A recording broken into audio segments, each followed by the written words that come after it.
પાટણ જિલ્લામાં operation delta hunt અંતર્ગત કાર્યવાહી. પાટણ જિલ્લા પોલીસની તમામ બ્રાન્ચ અને પોલીસ સ્ટેશનની કુલ 25 ટીમો બનાવી કામગીરી હાથ ધરાઈ. જિલ્લામાં 68 જેટલા લોકેશન પર શંકમંદ ઇસમોની તપાસ કરવામાં આવી. 15 જેટલા શંકાસ્પદ ઇસમોની અટકાયત કરી સઘન પૂછપરછ કરતા કુલ 6 બાંગ્લાદેશી મહિલા નાગરિકોની અટકાયત કરવામાં આવી. અટકાયત કરેલ તમામને જોઇન્ટ ઇન્ટરોગેશન અને અન્ય કાયદાકીય પ્રક્રિયા પૂર્ણ કરી ડિપોર્ટ કરવાની કામગીરી કરવામાં આવશે. જિલ્લા પોલીસ વડા વી.કે. નાઇક દ્વારા આપવામાં આવી માહિતી.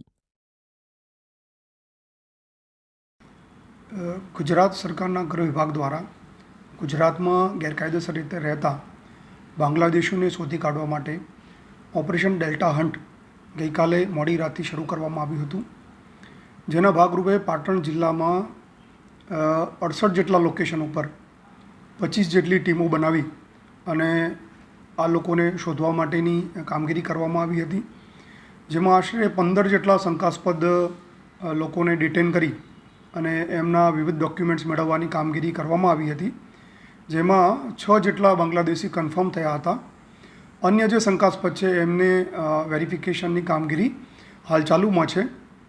જે લોકો વેરીફાઈ થયા છે, કન્ફર્મ થયા છે કે જે બાંગ્લાદેશીઓ છે એમને જોઈન્ટ ઇન્ટ્રોગેશનની કામગીરી અને ત્યારબાદ એમના ડિપોર્ટ કરવાની કામગીરી નેક્સ્ટ તબક્કામાં કરવામાં આવશે.